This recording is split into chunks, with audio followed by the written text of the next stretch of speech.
They said Carmine Galante smiled only twice in his life, the day he tasted power, and the day he lost it. Before we dive in, don't forget to like, comment, and subscribe for more stories about the men who built empires from shadows. Brooklyn, 1920s. The city reeked of gasoline and cigar smoke. Carmine, just a wiry kid from East Harlem, watched men in tailored suits stroll past fruit vendors like kings without crowns. His father fixed stoves. Carmine fixed problems, with fists. By 13, he'd already learned that respect wasn't given, it was taken. He spoke little, smiled less, and watched everything. When he delivered groceries to a corner bar run by the Black Hand, he didn't see criminals, he saw order, loyalty, and fear that worked like law. One night, an older man offered him a cigarette and said, "Kid, you got the eyes of someone who'll never work for anyone." He was right. But that night's smoke would turn into fire. Carmine Galante wasn't raised in wealth, he was raised in noise. The clatter of tenement pipes, the shouts from open windows, the hum of survival. His mother prayed in Italian, his father cursed in silence. Carmine learned early that power was quieter than prayer, sharper than hope. As a teenager, he ran errands for bootleggers during Prohibition. Small tasks at first, carrying envelopes, watching doors. But he never asked questions, never flinched when things went wrong. That calm earned him a nickname on the streets, Lilo, the cigar. Always burning slow, never out of control. He kept a cigar in his mouth even when it wasn't lit. It wasn't a habit, it was a signal. To the men above him, it said, "I'm ready." To the cops, it said, "You can't scare me."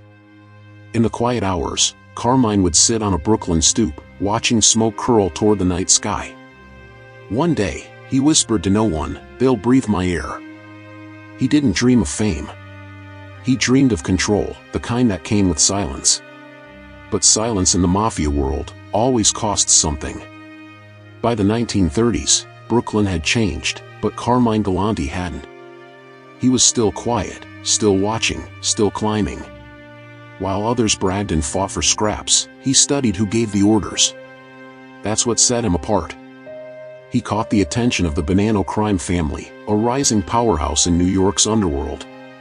At first, he was just muscle, driving trucks, collecting debts, enforcing respect. But every job was an audition, and Galante never failed a test. He didn't talk much, but when he did, it was direct.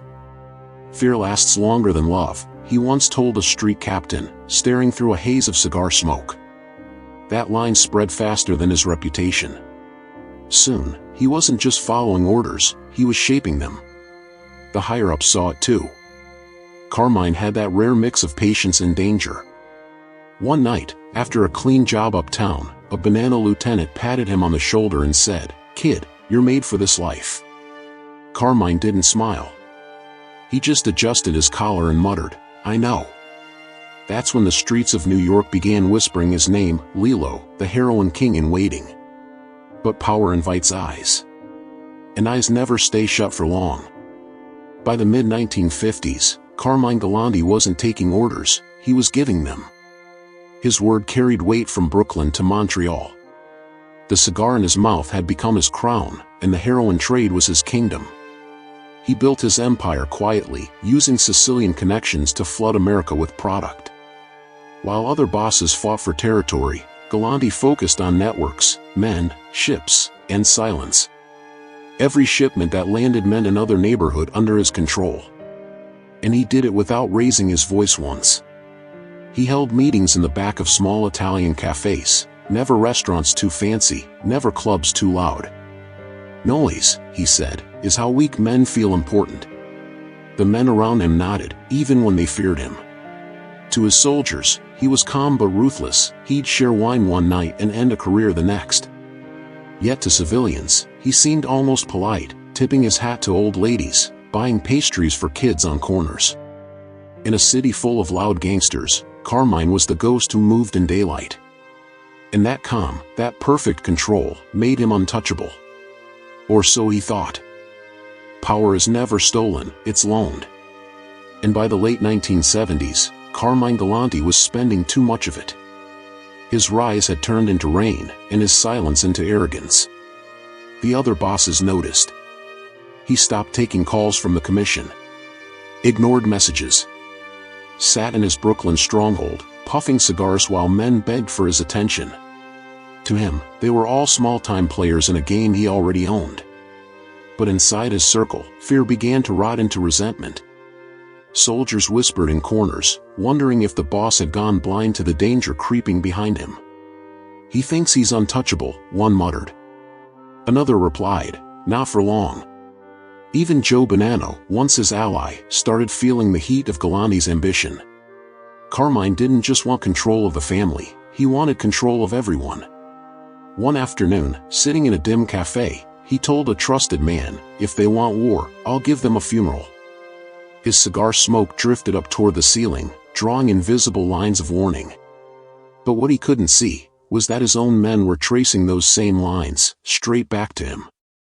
By the time the FBI caught his scent, Carmine Galante had already built a wall of silence around himself. But even walls cast shadows, and agents were learning how to read them. Phones clicked. Cars followed. Cameras waited across from his favorite bakery. The feds called him the Heroin King of New York, a title that made headlines but also painted a target on his back. Carmine knew it. He just didn't care. Every morning, he'd sit in his chair at Joe and Mary's Italian restaurant, light his cigar, and say softly, "Let them watch. They'll still die hungry." His men laughed, but less than they used to. Some noticed the same black sedans parked across the street for days. Others saw new faces at the bar that never ordered a drink. The paranoia started small, switching cars, changing routes, but soon it followed him home.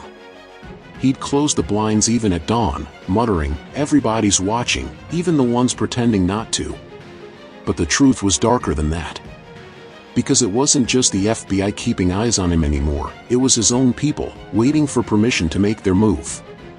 July 12, 1979. Lunchtime. Joe and Mary's Italian restaurant in Brooklyn. Carmine Galante sat in his favorite chair on the patio, sunlight cutting through the lattice, a cigar burning between his fingers. It was supposed to be a quiet meal, just three men, pasta, and business. But power has a sound when it's about to die. It's the creak of a back gate, the click of a safety, the breath before betrayal. Two masked men stepped through the doorway. No words. Just thunder. Automatic gunfire shredded the calm. Carmine's cigar fell to the floor, still lit, rolling toward a pool of blood.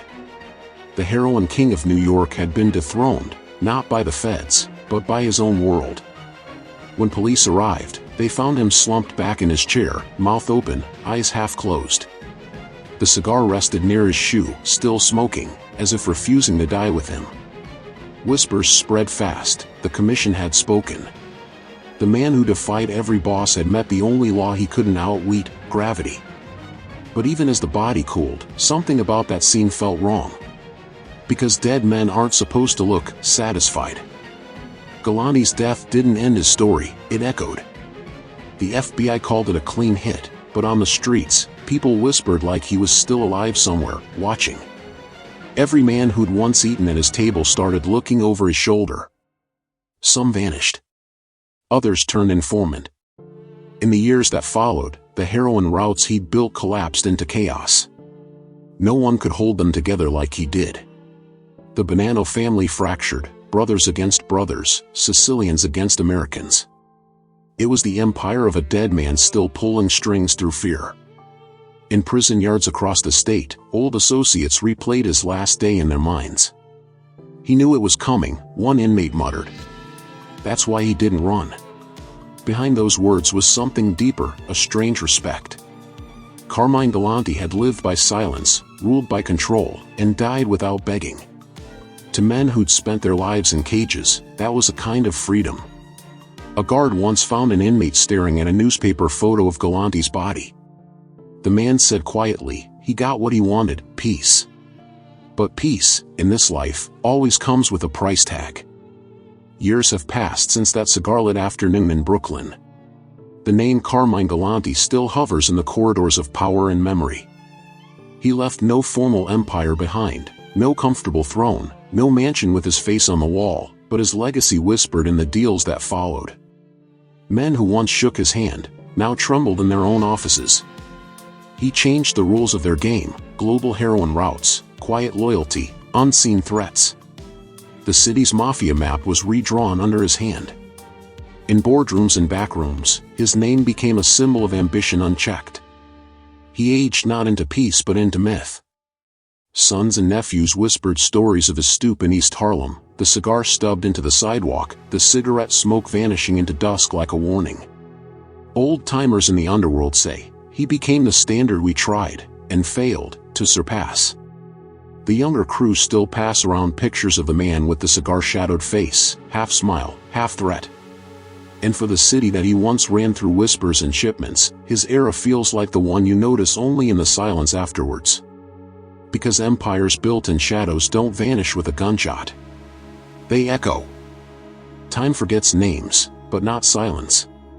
Decades after Carmine Galante's death, the photo of his lifeless body, cigar still in mouth, remains one of the most haunting images in Mafia history. It wasn't just a picture of death. It was a warning about the cost of control. He'd built an empire without trust, ruled without mercy, and died surrounded by the very loyalty he once demanded. To outsiders, he was a monster. To those who understood the streets, he was something rarer, a man who played the game exactly as it was written, and still lost. Some say his spirit lingers in old Brooklyn cafes, in the smell of espresso and tobacco, reminding young hustlers what power really means. Not luxury. Not fame. But the brief illusion that you're untouchable until the world reminds you otherwise. In the end, Carmine Galante didn't just feed a city's addiction, he fed its hunger for fear, for dominance, for myth. He outlived the world he built, not because he was lucky, but because he never broke his word. Don't forget to like this video, share your thoughts in the comments, and subscribe for more gangster stories like this one.